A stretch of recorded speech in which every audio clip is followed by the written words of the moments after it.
बिस्मिल्लाहिर्रहमानिर्रहीम। अस्सलामु अलैकुम। सही बुखारी हदीस नंबर 501। नबी करीम सल्लल्लाहु अलैहि वसल्लम हमारे पास दोपहर के वक्त तशरीफ़ लाए और आप सल्लल्लाहु अलैहि वसल्लम ने बतखा में ज़ोहर और असर की दो दो रकतें पढ़ीं। आप सल्लल्लाहु अलैहि वसल्लम के सामने गज़ा गाड़ दिया गया था और जब आप सल्लल्लाहु अलैहि वसल्लम ने वज़ू किया तो लोग आप सल्लल्लाहु अलैहि वसल्लम के वज़ू के पानी को अपने बदन पर लगा रहे थे। सही बुखारी हदीस नंबर 502। मैं सलमा बिन अकू रज़ी अल्लाह अन्हा के साथ मस्जिद नबवी में हाजिर हुआ करता था।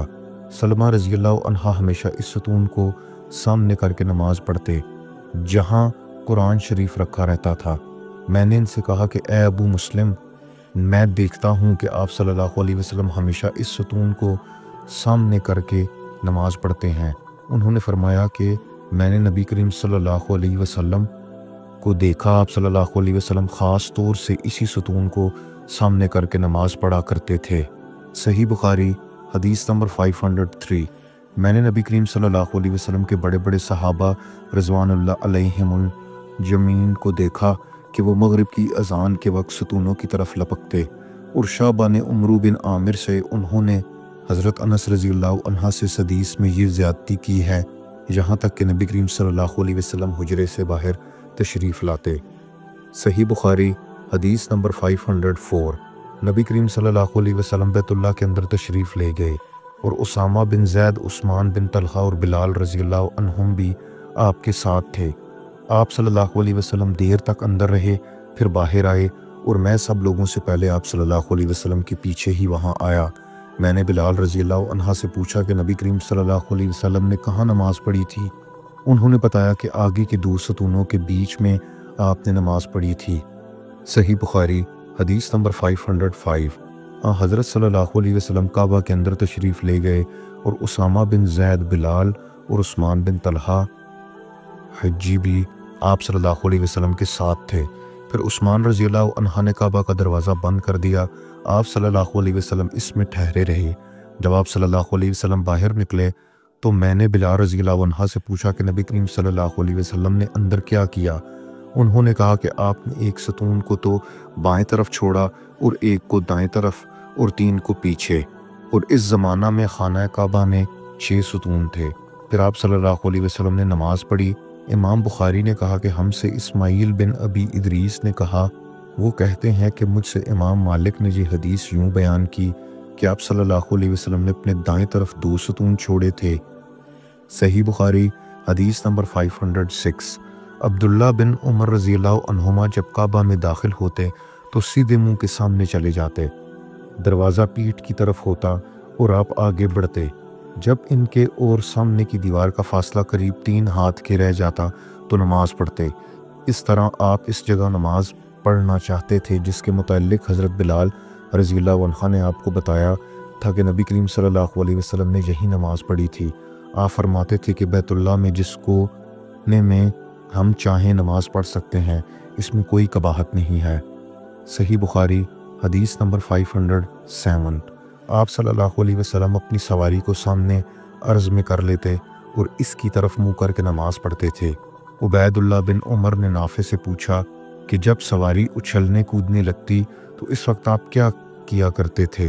नाफे ने कहा कि आप इस वक्त कजावे को अपने सामने कर लेते और उसके आखिरी हिस्से को जिस पर सवार टेक लगाता है, एक खड़ी सी लकड़ी की तरफ मुँह करके नमाज पढ़ते, और अब्दुल्ला बिन उमर रज़ियल्लाहु अन्हुमा भी इसी तरह किया करते थे। सही बुखारी हदीस नंबर 508। आपने फरमाया कि तुम लोगों ने हम औरतों को कुत्तों और गधों के बराबर बना दिया। हालांकि मैं चारपाई पर लेटी रहती थी और नबी सल्लल्लाहु अलैहि वसल्लम तशरीफ़ लाते और चारपाई के बीच में आ जाते या चारपाई को अपने और किबला के बीच में कर लेते, फिर नमाज पढ़ते। मुझे आपके सामने पड़ा रहना बुरा मालूम होता, इसलिए मैं पाइंती की तरफ से खिसक कर लिहाफ से बाहर निकल जाती। सही बुखारी हदीस नंबर 509। नबी करीम सल्लल्लाहु अलैहि वसल्लम ने फरमाया, दूसरी सनद और हमसे आदिम बिन अबी अयास ने बयान किया, कहा हमसे सुलेमान बिन मुगीरा ने, कहा हमसे हमीद बिन हलाल अदवी ने, کہا ہم سے ابو صالح سمان نے کہا میں نے ابو سعید خدری رضی اللہ عنہ کو جمعے کے دن نماز پڑھتے ہوئے دیکھا۔ آپ کسی چیز کی طرف منہ کیے ہوئے لوگوں کے لیے اسے آڑ بنائے ہوئے تھے۔ ابو معید کے بیٹوں میں سے ایک جوان نے چاہا کہ آپ کے سامنے سے ہو کر گزر جائے۔ ابو سعید رضی اللہ عنہ نے اس کے سینے پر دھکا دے کر باز رکھنا چاہا۔ جوان نے چاروں طرف نظر دوڑائی لیکن کوئی راستہ سوائے سامنے سے گزرنے کا نہ ملا، اس لیے وہ پھر اسی طرف سے نکلنے کے لیے لوٹا۔ اب ابو سعید رضی اللہ عنہ نے پہلے سے بھی زیادہ زور سے دھکا دیا۔ اسے ابو سعید رضی اللہ عنہ سے شکایت ہوئی اور وہ اپنی یہ شکایت مروان کے پاس لے گیا۔ اس کے بعد ابو سعید رضی اللہ عنہ بھی تشریف لے گئے۔ مروان نے کہا اے ابو سعید رضی اللہ عنہ، آپ میں اور آپ کے بھتیجے میں کیا معاملہ پیش آیا؟ آپ نے فرمایا کہ میں نے نبی کریم صلی اللہ علیہ وسلم سے سنا ہے، آپ نے فرمایا تھا کہ جب کوئی شخص نماز کسی چیز کی طرف منہ کر کے پڑھے اور اس چیز کو آڑ بنا رہا ہو، پھر بھی اگر کوئی سامنے سے گزرے تو اسے روک دینا چاہیے۔ اگر اب بھی اسے اصرار ہو تو اس سے لڑنا چاہیے کیونکہ وہ شیطان ہے۔ صحیح بخاری حدیث نمبر 510۔ زید بن خالد نے انہیں ابو جہیم عبداللہ انصاری رضی اللہ عنہ کی خدمت میں ان سے یہ بات پوچھنے کے لیے بھیجا کہ انہوں نے نماز پڑھنے والے کے سامنے سے گزرنے والے کے متعلق نبی کریم صلی اللہ علیہ وسلم سے کیا سنا ہے۔ ابو جہیم نے کہا کہ رسول اللہ صلی اللہ علیہ وسلم نے فرمایا تھا کہ اگر نمازی کے سامنے سے گزرنے والا جانتا ہے کہ اس کا کتنا بڑا گناہ ہے تو اس کے سامنے سے گزرنے پر 40 دن تک وہیں کھڑے رہنے کو ترجیح دیتا۔